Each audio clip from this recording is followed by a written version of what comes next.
are well. Today I'm so excited to be baking together.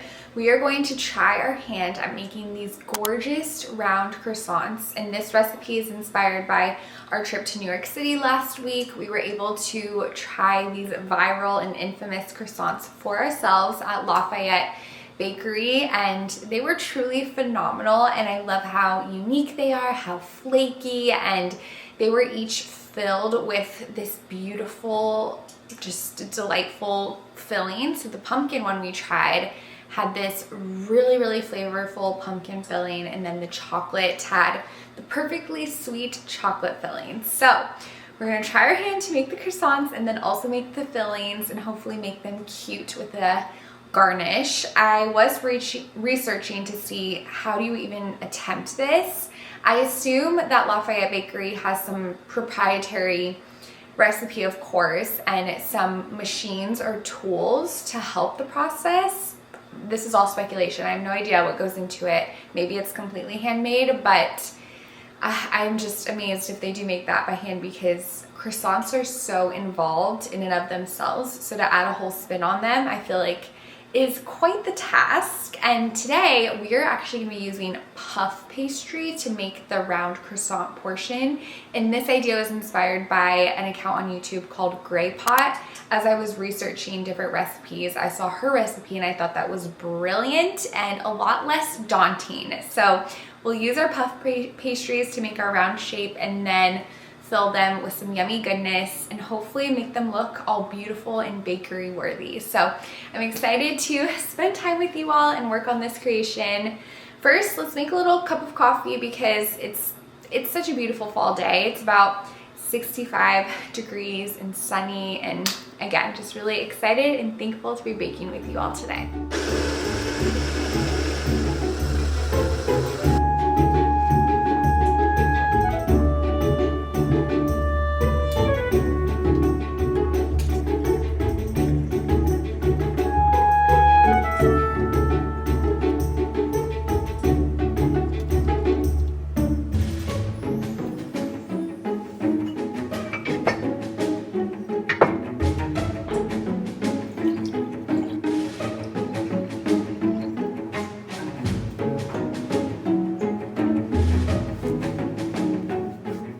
Apron is on, and our first plan is to take one of these puff pastry sheets and we are going to roll it out to sort of thin out the sheet so we can have those thin layers within the round croissant shape. So once we have it all thinned out, I'm then going to try to very steadily take this pizza cutter and cut even strips. So let's see what we can do.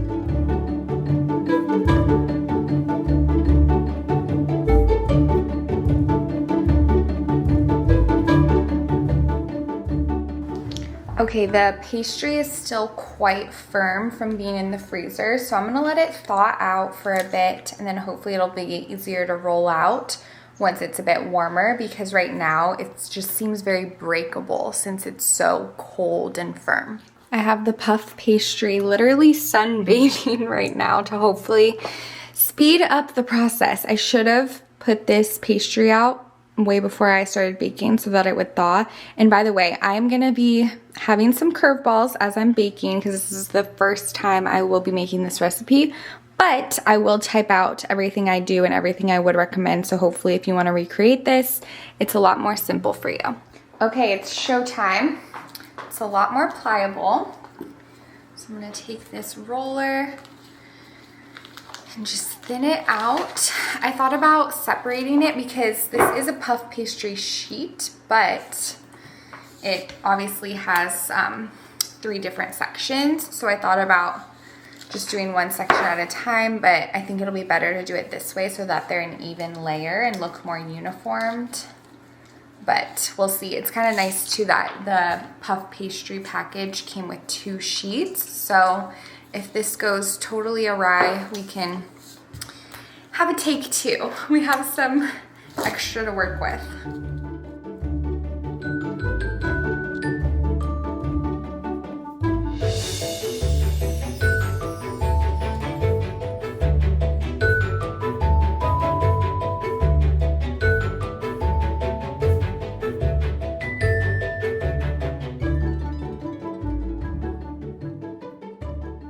I could probably use a ruler for this next part, but I'm gonna go ahead and use the first piece that I cut and use that sort of as our size guide so that they look more even and uniformed. And I actually am going to attach 2 of the pieces together so we can have a full-size croissant. So hopefully they'll be able to blend well, and of course having the same size will help that uniformed look.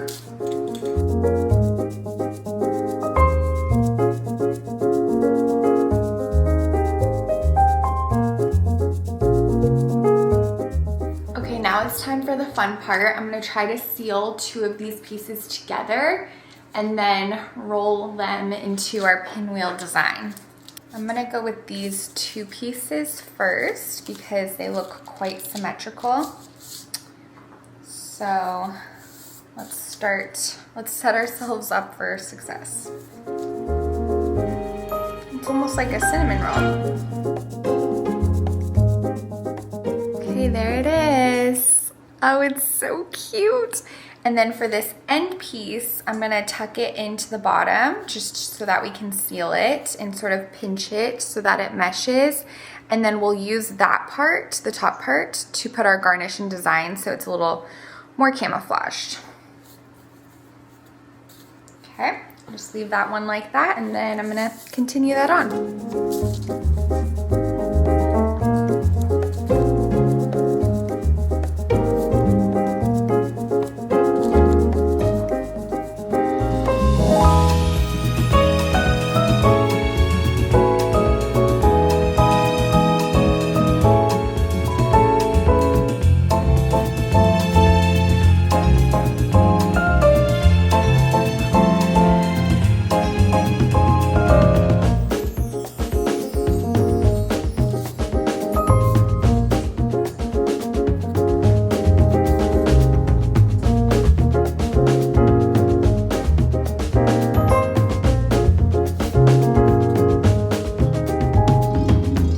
Okay, here's our first batch. I'm about to pop them in the oven, and I'm really wondering if I should do an egg wash on them. That's the real debate. I think I'm just gonna go ahead and not do an egg wash and see what happens, and then for our second batch, if we think that would be better, we'll go ahead and do that. Okay, we're gonna pop them in the oven, which is preheated to 350 degrees Fahrenheit. And I'm really curious how much they're gonna expand and rise because they look quite small right now. So we shall see, and I'm gonna bake them. I'm gonna check on them in 15 minutes, but probably bake them closer to 20, 25 minutes, but we'll see. To be determined. Our puff pastries are being a little too puffy. I didn't seal the ends in that well, but I don't know. I'm still gonna give it more time and we'll see, but they are really doing their job. They're puffing a little too close to the sun, so I definitely need to work on sealing the edges a bit more. So for this next batch, I'm gonna tuck in the edges, and I definitely want to do an egg wash too. So I have a tablespoon of water. I'm gonna crack an egg, mix it all together, and then lightly brush each little roll.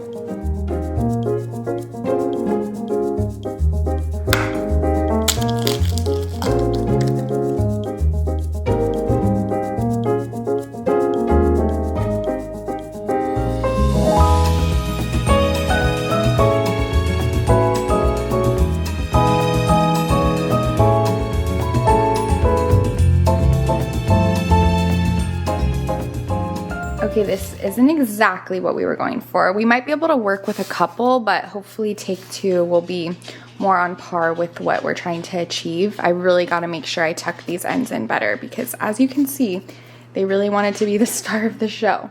We're eating a couple of these with our leftover soup for lunch, but as I was eating mine, I realized that if you press it down, it actually doesn't ruin it. It kind of lets you press it down. So since these are like little cones, I'm just gonna press them down, and then we might just break off the ends and garnish on the sides that the top or the end was on. I don't know, we'll see, but let's make our frosting while our other batch bakes. For our frosting, I don't feel like I need to make too much frosting because we don't have too many of the round croissants. And this is mainly going to be used for the filling, but then I'm also going to thin some of the frosting out with some milk so we can hopefully pour that on top. I'm really experimenting here, so we'll see. So for the frosting, I'm going to take 4 ounces of cream cheese softened and then 1/4 cup of butter also softened. So I'm gonna mix this together until it's nice and creamy, no lumps, and then I'm gonna add in some vanilla extract, some sea salt, and powdered sugar.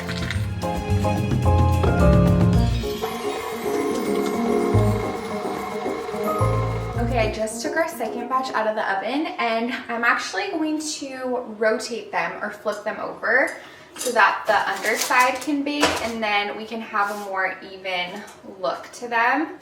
And I'm also sort of mushing them down with the spatula so that they flatten out a bit, because this batch is already so much better, but they still are puffy because I am using puff pastry. We are just kind of mixing things up. These are definitely, we have our own twist. These are not super authentic to the Lafayette Bakery ones, but I still think they're gonna be delicious.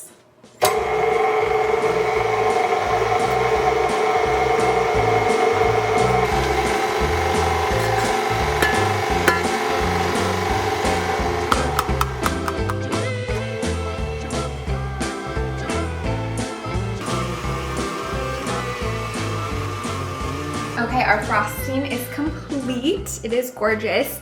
I definitely have complicated things by wanting to do 2 flavors of these croissants, but I just couldn't choose between the pumpkin or the chocolate because they both were so delicious. So here's what the frosting looks like, and the plan, which yes, I already did take a sample, a taste test, and it's so yummy. I adore cream cheese frosting. I think it is just phenomenal and elevates any baked good pretty much. So the plan is to add the flavor now. I didn't want to make 2 separate batches, so I'm going to separate our cream cheese into 4 different bowls. And in one bowl, we're going to have our thick filling. So I'm going to take some pumpkin puree and some cinnamon and mix that together, and that's what we're going to fill the pumpkin spice croissants with. And then I'm going to take the other bowl and add some cacao powder, and we're gonna fill the chocolate ones with that filling. And then in the other 2 bowls, that's where I'm gonna make our garnish for the top. So I'm gonna add some frosting and some milk to thin it out, and some melted chocolate for the chocolate one. And then for the pumpkin one, I'm actually gonna add turmeric for our color. Instead of using food coloring, I'm gonna use turmeric. And then I'll probably also add some cinnamon and pumpkin puree.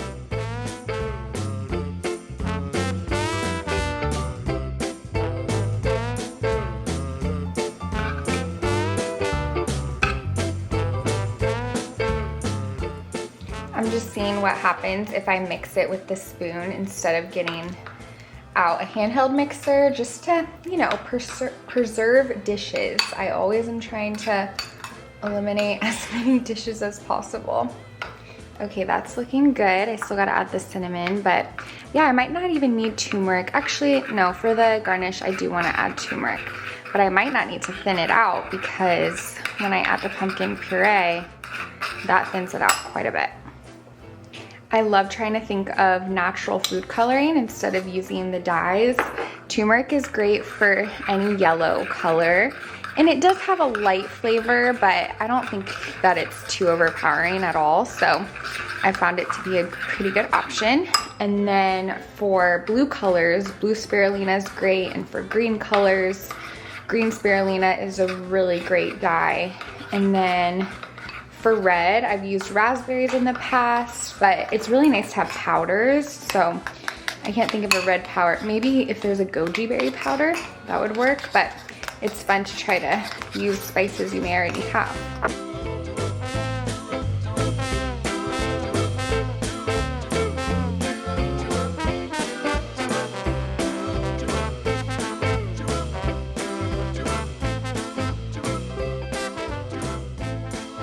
I made quite the faux pas as I was working on this other chocolate frosting.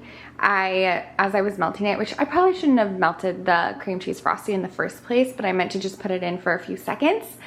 Put it in for about a minute and it started boiling over, and now it looks disgusting. So I'm gonna toss this and then probably just melt more chocolate chips and mix in some of the filling frosting.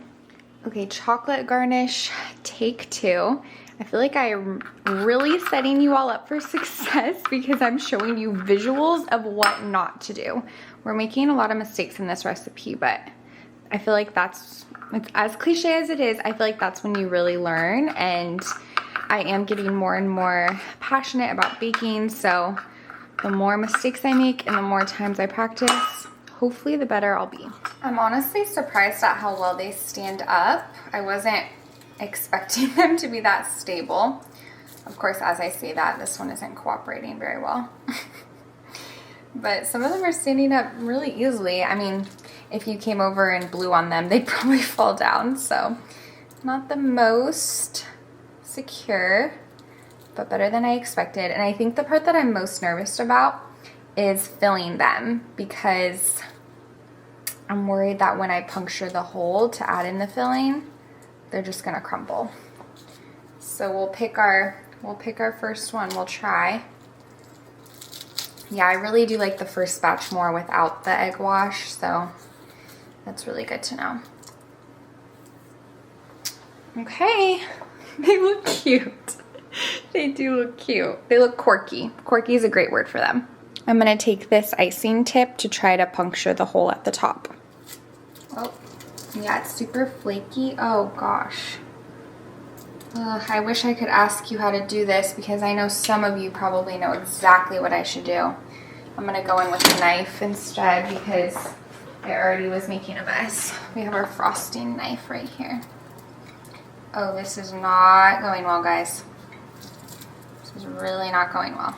We might just need to garnish the top, honestly, because adding the frosting, I do not feel good about that. I think it's just gonna make such a big mess. Okay, change of plans. We're just gonna decorate the top, and we'll have lots of leftover frosting for another bake. Also, for the pumpkin ones, I'm gonna add little mint at the top to look like the pumpkin stem, and then also these pumpkin seeds for an additional little flair. And I might want to put this in a piping bag, but at this point I'm just gonna try not to and see how it goes, because I've just accepted that they're not gonna look quite as professional as Lafayette, which who did I think I was to try to bake that level of perfection, French bakery perfection. You have to laugh. These are really making me giggle. Is it cute? Tell me the truth. I think it's cute, but it's cute in a funny way. What's hilarious is going to be doing a side-by-side of what we were going for and what we ended up with.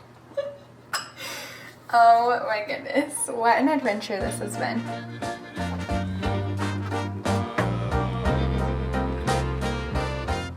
When we were in New York, we waited over an hour to try the round croissant at Lafayette. Do you guys think anybody would wait over an hour to try one of these? Definitely not. Definitely not.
these steads.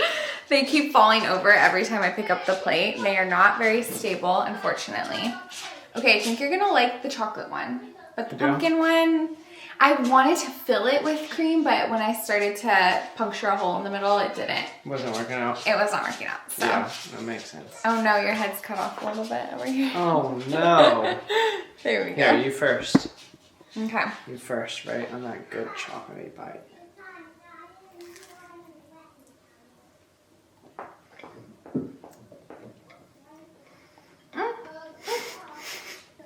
It's good.